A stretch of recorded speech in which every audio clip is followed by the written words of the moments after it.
مسلمان اگر عزت، کبھی ڈنمارک میں نبی کی توہین، کبھی فرانس میں نبی کی توہین، مسلمان سڑکوں پہ آ جائے، سڑکوں پہ کیوں آتے ہو؟ قصور تمہارا ہے، تم نے نبی کی عزت کتابوں میں لکھی نہیں۔ پتلے جلا کے مجاہدین اسلام بن جاتے، عزت تو نبی کی لکھی نہیں۔ آج عیسائی بچہ مسلمانوں کے بچوں سے پوچھتا ہے تمہارا نبی افضل کیا ہمارا عیسیٰ؟ مسلمان بچہ کہتا ہمارا نبی، کہتا قرآن کھول سورہ مریم نکال، ہمارا عیسیٰ 3 دن کا بولا تھا۔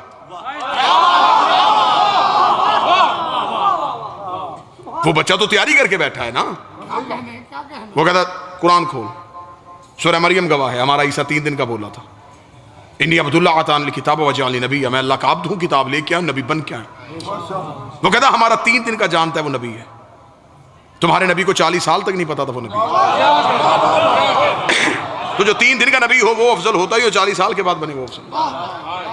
مسلمان بچہ چپ، کیونکہ نماز جمعہ پڑھنے گیا تھا، اسے یہی عقیدہ پڑھایا گیا، ہاں محفل نعت میں گیا تھا، اسے یہی سنایا گیا، سلیبس میں اسے یہی پڑھایا گیا، مجلس میں اسے آنے نہیں دیا، شیعہ کے بچے کے ساتھ اس کو دوستی نہیں کرنے دی، وہ خاموش ہو گیا، وہ چپ ہو گیا، وہ ڈر گیا۔ یہ ہے فخر۔ ہمیں کہتے شیعہ مجلسوں میں پیسہ ضائع کرتے، اٹھا میری قوم کا 4 سال کا بچہ، لے جا اسے کسی عیسائی پادری کے پاس، وہ جا کے کہے گا ہمارا عیسیٰ 3 دن کا بولا تھا، شیعہ بچہ فوراً دیکھ رہا، اس میں پریشانی والی کون سی بات ہے؟ ہمارا علی پہلے دن آ کے نبی کے ہاتھوں پہ بول کے کہہ رہا تھا تجھے توریت سناؤں، انجیل سناؤں، زبور سناؤں یا قرآن سناؤں؟ علی نے بول کے ثابت کر دیا تھا، عیسیٰ کے بولنے پہ فخر نہ کرنا، یہ کام محمد کا نائب بھی کر لیتا۔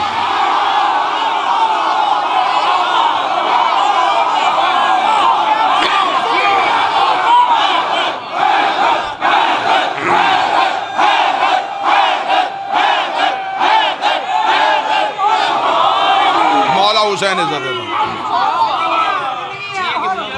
لہذا اگر نبی کی عزت منوانی ہے تو پہلے کتابوں کا سلیبس بدلو۔ نعرہ تکبیر، پانی بدلوا دو۔ دور اس کو بچہ کو چاہ پیارے بندہ کروڑ بار اسلام کرتا ہے، تو میرا محسن ہے، تیرا بندہ محسن بھول جاوے نا، اے میرا سر نہیں، امیر کنار دی امانت ہے، بے شک اڑ جائے جو سچی کرنی ہے، تیج بندہ سلام کرتا ہے، تیج بندہ محسن بھول جاوے نا، بندہ پتہ نہیں کتا پتہ محسن کہنا آدھا حیدر ہے، کوئی مننے جانا مننے، محسن کہنا آدھا حیدر ہے، کوئی مننے جانا مننے، اور جاندے بالو نبیاں ولیاں دی نہیں لگدی بیڑی بننے، 4 موڑ نبی دے کعبے دے وچ، اور جا رب دے دشمن بننے، ان دے منتے دی ماشا دے نہیں پڑی سے، آج میں نپڑے دی گڑی لا رہا ہے۔ عزت اسلام کی چاہتے ہو تو پہلے عزت نبی کی کرنا چاہیے۔ یہ نبی کی کیا عزت ہے؟ ربیع الاول آ رہا ہے، دور بدل گیا ہے، اب نعتیں تبدیل کرو، تیرا کھاواں تے تیرے گیت گاواں یا رسول اللہ، تو جس کا کھائے تو اس کا گائے، اور جس کا نبی کھاتا رہا ہے۔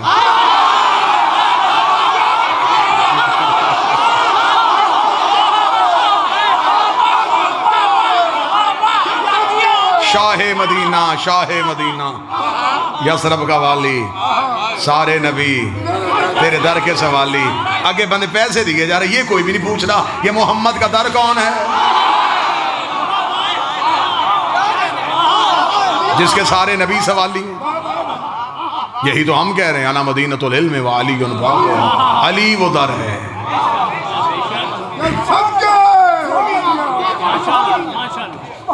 تیری بکریاں نو پاواں گی میں چارہ،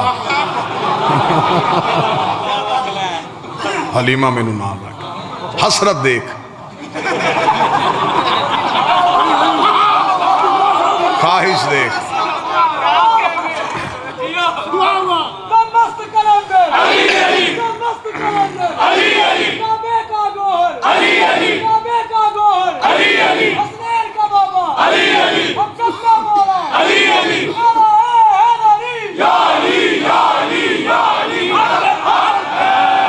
اچھا مولوی صاحب میرے اس کی بکریوں کی نوکری کیوں کرنی ہے جی؟ اسے جی نبی کو پالا تھا، چلیں جی بات سمجھ میں، بات توجہ میری طرف رکھی، بات سمجھ میں آ گئی۔ اچھا جو نبی کی نوکری کرے اس کی بکری کی نوکری مولوی کرنے کے لیے تیار، اور محمد کے بیٹے کے زلجنا کو دیکھنے کے لیے تیار. میں تو پورے ملک میں منتیں کر کر کے تھک گیا. مجھے اللہ نے وہ مولوی متھے ہی نہیں لگایا جو مجھے صرف اتنا بتا دے کہ بی بی حلیمہ کا مذہب کیا تھا. نہیں لڑتے ہم. اتنے سوالوں کے جواب ہم نے 2 مہینے دیے نہیں. ممبر پہ کھڑے ہوتے تھے چٹوں کا ڈھیر لگ جاتا ہے. گھوڑا کہاں لکھا ہے, ماتم کہاں لکھا ہے, کڑی پہننا کہاں لکھا ہے. یہ سارے سوالات آپ نے کیے, ہم نے فراق دلی سے جواب دیے. اب ربیع الاول میں آپ تھوڑی محنت فرمائیے گا, زحمت کیجئے گا. آپ ہمیں صرف اتنا بتا دیجئے بی بی حلیمہ کا مذہب کیا تھا, کس کا کلمہ پڑھتی تھی. اگر آپ کہیں گے نبی کا, تو آپ نے تو خود ہی کہا ہے کہ نبی تو 40 سال تک نبی نہیں تھے.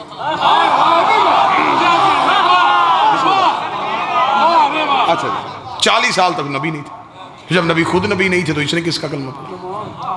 اگر آپ کہیں اس نے نبی کا کلمہ نہیں پڑھا تو پھر بھی نبی کو دودھ پلا دیا, تو پھر میں فوراً قرآن کی آیت مولوی کے گلے میں پھندا بنا کے ڈال دوں گا. اللہ قرآن میں کہتا ہے وَحَرَّمْنَا عَلَيْهِ الْمَرَاضِعَ, ہم نے حرام کر دیا تھا دائیوں کا دودھ موسیٰ پہ. شرم کر, موسیٰ نوکر ہے, یہ سردار ہے. موسیٰ رعیت ہے, یہ آقا ہے. حضرت موسیٰ نے تو کسی دائی کا دودھ نہیں پیا. یہ تراشے گئے کردار تھے.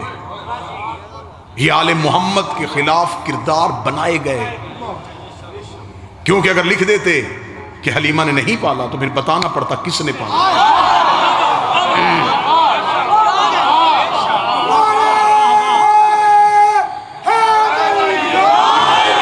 وہ ابو طالب بارے میں نہیں تھا. اس ابو طالب کا نام مورخ لکھنا نہیں چاہتا تھا. بادشاہ نے درہم و دینار کے منہ کھول دیے, اس نے نام کردار تراش دیے. چل ٹھیک ہے, تو نے جہاں جہاں تاریخ سے حضرت ابو طالب کے کردار کو فراموش کیا ہے, صرف اتنا بتا ہمارا نبی رہا کس کے گھر میں. حضرت ابو طالب. چل یہ بھی چھوڑ دے مولوی صاحب, ایک بات آسان, ربیع الاول میں یہ سوالات آپ کیجئے گا. آپ ہمیں صرف اتنا بتائیں اسلام کی پہلی دعوت کس کے گھر ہوئی تھی. نہیں, اب لاہور انصاف کرے, اگر حق بنے تو پھر بولیے. یہ اسلام کی پہلی دعوت دعوت ذوالشیرہ کس کے گھر میں ہوئی تھی. کہتے جی حضرت ابو طالب کے گھر میں.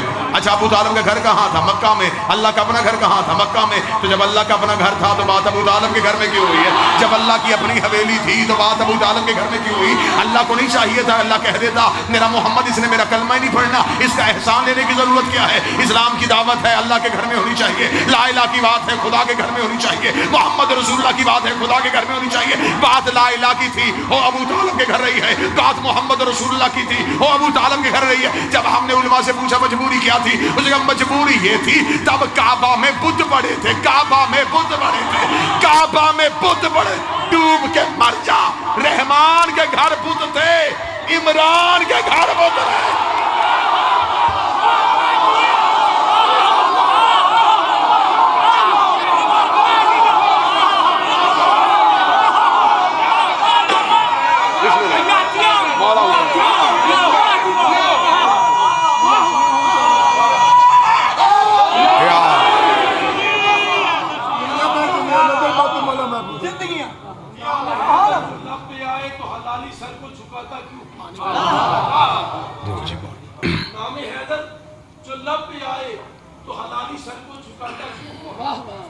چبھن سی اٹھتی ہے میرے دل میں, یہ میرے دل کو جلاتا کیوں؟ علی کا دشمن حرامی ہوگا, علی کا دشمن حرامی ہوگا. اے پاک محمد نے خود بتایا, اے لال میرے یہ میری غلطی, تو ہر کسی کو بتاتا کیوں؟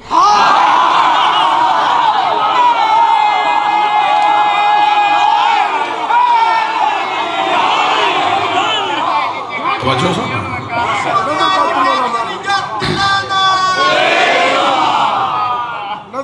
بتانا پڑے گا کہ پھر ابو طالب نے پالا. بس ایک تاریخ کا واقعہ پڑھوں اور آپ کو سلام. مالک حسین عزت دے. یہ اہل سنت کتابوں سے میں یہ حوالہ دینے کے لیے تیار. مکہ میں قحط پڑ گیا, رسالت مآب کا بچپن تھا, مکہ میں بارش نہیں ہو رہی تھی, مکے والے پریشان ہو گئے. انہوں نے کہا ایسے کریں کہ جب بارش نہیں ہو رہی تو ایک دن ایسا منتخب کریں جب ہر قبیلہ اپنا بت لے کے آئے. اس کی گونج بند کر دیں ساؤنڈ. ہر قبیلہ اپنا اپنا بت لے کے آئے اور لا کے ایک مکے کے کھلے میدان میں اپنے اپنے بتوں کو رکھیں.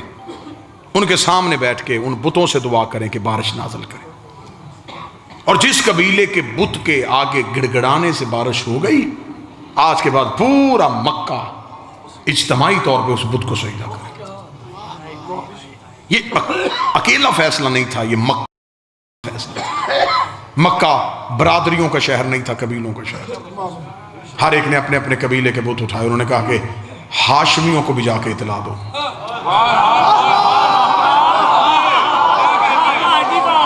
کہ ہم نے تو اپنے بت خانہ کعبہ کی دیوار پہ بھی لٹکائیں، ہاشمیوں نے تو آج تک نہیں بتایا کہ ان کا بت کون سا. لہذا ہاشمیوں سے جا کے پوچھیں. مکہ کے 3 سردار اکٹھے ہوئے اور آئے. انہوں نے جا کے حضرت ابو طالب کے دروازے پہ دستک دی. اندر سے علی کا باپ.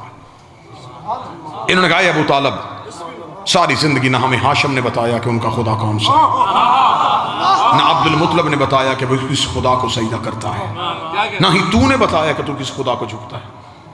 کل ہم نے مکہ میں تمام قبائل نے اپنے اپنے بت لے کے آنے. اگر تمہارا بھی کوئی خدا ہے تو لے کے آؤ، اگر نہیں تو پھر کل مکہ اجتماعی طور پہ فیصلہ کرے گا کہ ہاشمی کسی اللہ کو نہیں مانتے. حضرت ابو طالب نے مسکرا کے فرمایا کہ کل ہم بھی آئیں گے. کل کے اجتماع میں ہم بھی شرکت کریں گے. مکے والوں میں یہ خبر بجلی کی طرح پھیل گئی. ابو طالب بھی آئے گا؟ کسے لے کے آئے گا؟ ان کا بت کیسا ہوگا؟ کسی کا سونے کا، کسی کا چاندی کا. یہ ہاشمی کیسا بت رکھتے ہوں گے؟ اچھا ان کے پاس بھی کوئی بت ہے؟ مکے والوں نے اس میدان کا جہاں انتخاب کیا تھا اپنے اپنے بت سجا دیے. سارے بیٹھ گئے اور نظریں ہیں ابو طالب کے قریب.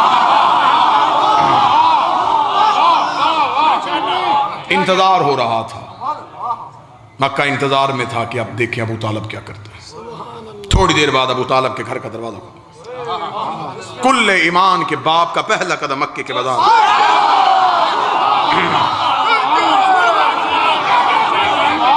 لوگ اپنے پنجوں پہ کھڑے ہوئے دیکھنے کے لیے.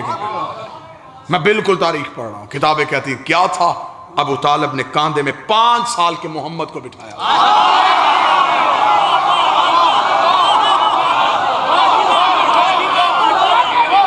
رسالت مآب کے دونوں ہاتھ اپنے ہاتھوں پہ لگے ہوئے تھے. آج ابو طالب کے چلنے کا انداز بڑا نرالا ہے. آج ابو طالب ٹہل کے جرت کے ساتھ چل رہے تھے. کتابیں کہتی ہیں کہ ان کے قریب سے گزرتے ہوئے حضرت ابو طالب مکے کی سب سے اونچی چوٹی پہ چلے گئے. کتاب کے جملے بالکل ایسے ہی ہیں. انہوں نے کہا آج اتنی اونچی چوٹی پہ چلا گیا تھا حضرت عمران کہ مکہ میں گھر کے صحن میں بیٹھی ہوئی کافروں کی عورتوں کی گود میں لیٹے ہوئے بچے بھی ابو طالب کا چہرہ دیکھ رہے تھے.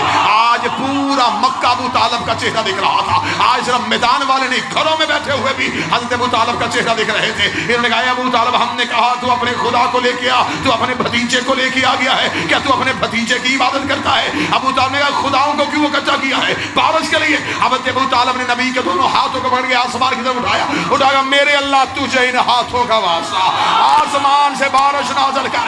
ادھر آسمان سے بدلی اٹھی، مکے میں بارش ہونی شروع ہوئی. رسالت کے چہرے پہ مسکراہٹ آئی. خدا نے کہا محمد بچپن میں احسان یاد کر لینا، آج اس نے تجھے بلندی پہ کھڑا کر کے تیری رسالت کا اعلان کیا ہے.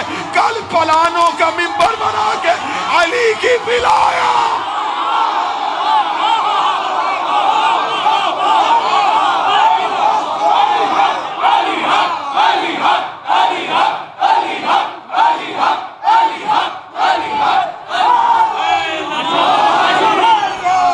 اس نے بتا دیا ہے محمد اللہ کا رسول ہے. تو نے بتانا ہے کہ علی میرا ولی ہے. اس نے تیری رسالت کا تو نے اس کے بیٹے کی امامت اور ولایت کا اعلان کر. یہ جو امیر المومنین کعبہ میں آئے تھے یہ بھی قرض کا بدلہ تھا. کر سناؤں؟ خدا نے کہا ابو طالب میرا نبی تیرے گھر میں آیا. بابا دعا کرنا.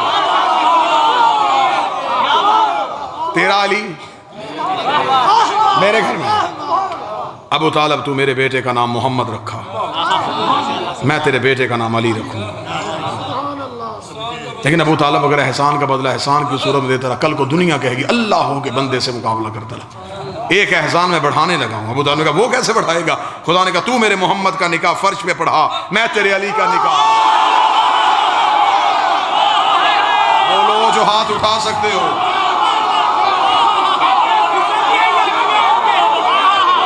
تو نکاح فرش پہ پڑھا۔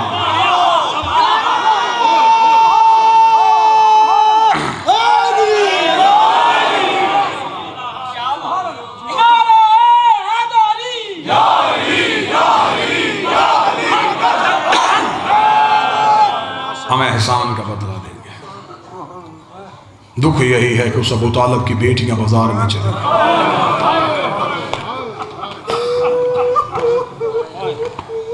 دین میں مشکل پڑی، جس نے سب سے پہلے دین کو بچایا تھا اس کی بیٹی بازار میں چادر مانگ رہی تھی۔ مولا حسین چند دن رہ گئے ہیں، ایام عزا ختم ہوں گے، سو کے دن ختم ہوں گے، سو ختم ہوں گے۔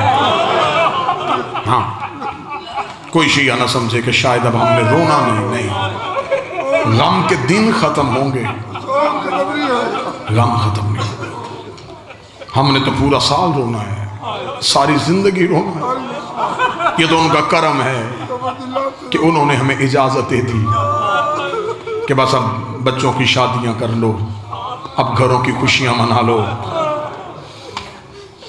ہم نے تم سے سوگ والا عزاداری کا ایک معاہدہ ختم کیا، لیکن غم ختم نہیں ہونا۔ بیٹے کی داڑھی دیکھو تو رونا، بہن کی چادر دیکھو تو رونا، 4 سال کی بیٹی کچھ بھی مانگے تو رونا، جوان بھائی دیکھو تو رونا، بہنوں کے سر پہ ردائیں دیکھو تو رونا۔ 2 مہینے میں ہم نے کیا ہے صرف عزاداری کا سفر، یہاں سے مجلس سنی ادھر چلے گئے، ادھر سے سنی ادھر چلے گئے، حسرت پھر بھی پوری نہیں ہوئی۔ چاہتا نور ایسے لگتا ہے کہ جیسے کل محرم کا چاند تھا اور آج ایام عزا ختم ہی ہو گئے۔ ہم نے وقت بڑی تیزی سے گزار لیا، لیکن علی کی بیٹی نے کیسے گزارا؟ سطر پڑھوں تو ہائے نکال لے، میں پوری تاریخ ایک جملوں میں بند کروں۔ مدینے سے چلی تو بطول، مکے میں آئی تو جانشین رسول، کربلا میں 8 دن حسن بنی رہی، شام میں غریباں کی ایک رات عباس بنی، 11 محرم کو پھر علی بن گئی، پھر کربلا سے کوفہ گئی، کوفہ سے شام آئی، 72 بازاروں سے گزاری گئی، 144 گلیوں میں روکی گئی، 288 موڑوں پہ ماری گئی، 9 بار شرابی کے دربار میں بلائی گئی، زنجیریں ہاتھوں میں باندھ کے گلیوں میں پھرائی گئی، شام سے رہا ہو کے مدینے گئی، مدینے سے قید ہو کے پھر شام آئی، 6666 میل سفر کر کے 15 رجب کو شام کی پہاڑی پہ آ کے رو کے کہتی میرے اللہ اب زینب تھا کہ گئی، میرے اللہ تیرا دین بچ گیا، مجھے ماں کہنے والا کوئی نہیں بچا، دین بچ گیا، علی کی بیٹیاں اجڑ گئی۔ ہمیشہ آپ نے ان دنوں میں واپسی سنیں گے، سادات کی مدینہ واپسی۔ میں ایک علیحدہ سا مضمون آپ کو سناؤں، علی کی بیٹی کا، پیک کے گھر سے اپنے گھر جانا۔ بہنوں والے بیٹھے ہو، بیٹیوں والے بیٹھے ہو، بیٹی بیاہی جائے اور اپنے گھر چلی جائے، وہ اکیلی آ جائے نا پیک کے گھر، تو کبھی بھی شریف والدین اسے تنہا واپس نہیں جانے دیتے۔ وہ کہتے انہوں نے بھیج دیا، لگتی جو کچھ نہیں تھی، ہم تو ایسے نہیں بھیجیں گے، یہاں بھائی چھوڑ کے آئے گا، یہاں باپ چھوڑ کے آئے گا۔ اللہ کسی بیٹی کا پے کے گھر والا مان نہ توڑے، بیٹیوں کو پے کے گھر پہ بڑے مان ہوتے ہیں۔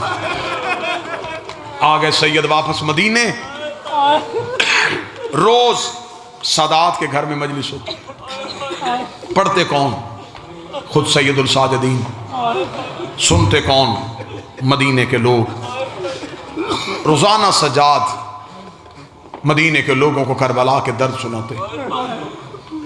مجلس ہوتی ہے, خطیب یا ذاکر پڑھتا ہے, ہم پڑھ کے چلے جاتے ہیں, آپ بھی چلے جاتے ہیں. اس مجلس میں یہ نہیں ہوتا تھا, مجلس ہو رہی ہوتی تھی یا خطیب کو غش آ جاتا,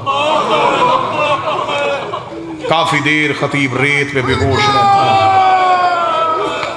لوگ چلے جاتے, اندر سے پردے سے ایک بی بی آتی تھی, وہ سر اٹھا کے زانوں پہ رکھ کے ماتھا چوم کے کہتی آنکھیں کھول یہ مدینہ.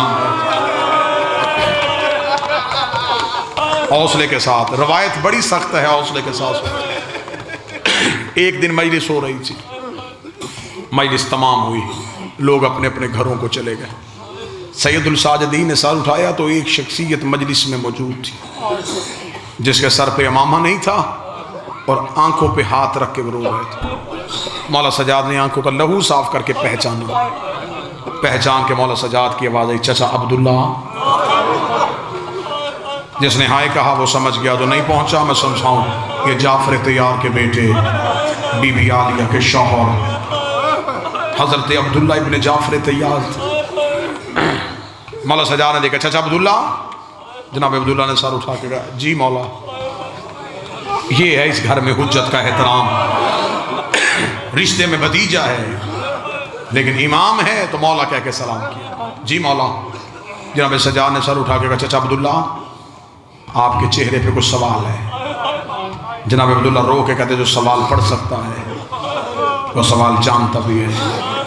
فرمایا, چچا عبداللہ نہیں, بول کے بتائیے سوال کیا ہے. اب میں سوال پڑھوں گا, مرد بے شک چپ رہے لیکن میری مائیں بہنیں ماتم کہاں کر رکھتے ہیں. اتنا کہنا تھا, جناب عبداللہ سر اٹھا کے رو کے کہتے, اگر آپ کہیں تو زینب اپنے گھر واپس چلی جائے, اگر آپ اجازت دیں. 2.25 سال ہوئی اپنے گھر سے آئی ہوئی, میری 2 بیٹیاں روزانہ دروازے پہ کھڑی ہو جاتی ہیں, شام کے بعد رو کے کہتی, بابا آج بھی اماں واپس نہیں آئی, اگر آپ اجازت دیں تو علی کی بیٹی اپنے گھر چلی جائے. اتنا کہنا تھا, مولا سجاد کی آنکھوں کا لہو تیز, رو کے کیوں نہیں چچا عبداللہ, آپ حاکم ہیں, میں اپنی ماں سے پوچھتا ہوں. یہ کہہ کے مولا سجاد اٹھے, جیسے مردوں میں مجلس ہو رہی تھی ویسے گھر کے صحن میں بھی مجلس ہو رہی تھی. علی کی بیٹی اکبر کا گھوڑے سے اترنا سنا رہی تھی. مولا سجاد آ کے ایک ستون کے قریب چپ کر کے کھڑے ہو گئے. عالیہ نے مجلس پڑھتے پڑھتے یوں سجاد کا چہرہ دیکھا, بی بی نے برقع اٹھایا, ہاتھ میں لیا, مولا سجاد کے قریب سے گزرتے ہوئے رو کہتی, تو نہ رو میں چلی جاتی ہوں, تو نہ رو میں جا رہی ہوں, مجھے خبر ہے تجھ سے کہا نہیں جا رہا. اتنا کہنا تھا, سجاد نے ماں کے گلے میں باہیں ڈالی, رو کے کہا, میرا اکبر بھی تو ہے, میرا حسین بھی تو ہے, میرا عباس بھی تو ہے, میرا تیرے سوا ہے کون. بی بی تڑپی, حوصلے کے ساتھ سن. بی بی رو کے دی, سجاد تو نہ گھبرا, میں چلی جاتی. اب میں نے مصائب کی ابتدا میں ایک دعا پڑھی تھی کہ جب بیٹی پے کے گھر سے جائے, کوئی چھوڑنے جاتا ہے, ایسا ہی ہے, اللہ تمہاری بیٹیوں کا نصیب اچھا کرے. 40 بند دروازوں کے درمیان علی کی بیٹی کھڑی ہوئی, یوں ایک ایک بند دروازہ دیکھتے دیکھتے 40ویں دروازے پہ نظر پڑی, بی بی زمین پہ گر گئی, رو کہتی, خدا تجھ پہ لعنت کرے ہندا کا بیٹا, تو نے میری بھری حویلی برباد کر دی. پہلے زینب جاتی تھی, اس دروازے سے عباس آتا تھا, اس دروازے سے اکبر آتا تھا, اس دروازے سے قاسم آتا تھا. آج میں اپنے گھر جا رہی ہوں, آج مجھے چھوڑ کے جانے والا کوئی نہیں. اتنا کہنا تھا, فضہ دوڑ کے آئی, رو کہتی, چل میں چھوڑ کے آؤں, اور میں شام کے سفروں کی سنگتی. حوصلہ حوصلہ حوصلہ. جس درد کے لیے میں نے محنت کی ہے وہ درد سنو. بی بی میں چھوڑ کے آؤں. بی بی فضہ نے علی کی بیٹی کا ہاتھ تھاما, علی اپنے دروازے پہ آئی, جو سید بیٹھے ہوا مجھے ستر معاف کرنا, پوری دنیا میں بابا جی کسی بھی سید جا کے پوچھو کس کی اولاد ہے, وہ کہے گا حسنی ہوں, حسینی ہوں, عابدی ہوں, جعفری ہوں, کاظمی ہوں, رضوی ہوں, نقوی ہوں, تقوی ہوں. کوئی نہیں کہتا میں زینبی ہوں. اس بی بی نے کربلا میں صرف بیٹے نہیں دیے, نسل دی ہے, نسل قتل کروائی ہے بی بی نے. یہ بی بی آئی ہے اپنے دروازے پہ آنا تھا. علی کی بیٹی اپنے دروازے پہ گر گئی, گر کے رونا شروع کیا. فنچر رو کے کہتی ہیں بی بی اکبر یاد آیا. رو کہتی نہیں بھولی اکبر, لیکن اب اکبر یاد نہیں آیا. بی بی حسین یاد آیا. فرمائے نہیں بھولی اس کی 13 ضربے, لیکن اب حسین یاد نہیں آیا. فنچر رو کے کہتی بی بی اب تو دروازے پہ گر کیوں گئی ہے؟ بی بی رو کے کہتی اماں فنچر تجھے تو یاد ہے کربلا سے لے کے مدینے تک میں جب بھی روئی ہوں یا حسین کو روئی یا اکبر کو روئی, یا حسین کو روئی یا اکبر کو روئی. آج 2 سال کے بعد اپنے دروازے پہ آئی ہو, مجھے میرا اون یاد آ گیا, مجھے میرا محمد یاد آ گیا. اوے میرے بیٹے کربلا میں سو گئے. اتنا کہنا تھا عبداللہ تڑپ کے باہر آئے. رو کے گا علی کی بیٹی نہ رو, اون بھی اکبر کا صدقہ, محمد بھی اکبر کا صدقہ. سید مجھے معاف کر دینا. جناب عبداللہ نے عالیہ کی کلائی پہ ہاتھ رکھا بی بی کو اٹھانے کے لیے. عبداللہ نے ہاتھ پیچھے کیا, عبداللہ کے ہاتھ میں لہو کی لکیریں تھی. رو کے گا تجھے تیری ماں کی چادر کا واسطہ, مجھے بتا تیری کلائیاں زخمی کیوں ہے؟ رو کے کہتی عبداللہ ادھر حسین گھوڑے سے گرا, میرے ہاتھوں میں رسیاں پہنا کے مجھے کبھی اس بازار کبھی اس بازار. عبداللہ رو کے کہتا رہا دے دو اجازت. اللہ لعنت اللہ علی القوم الظالمین.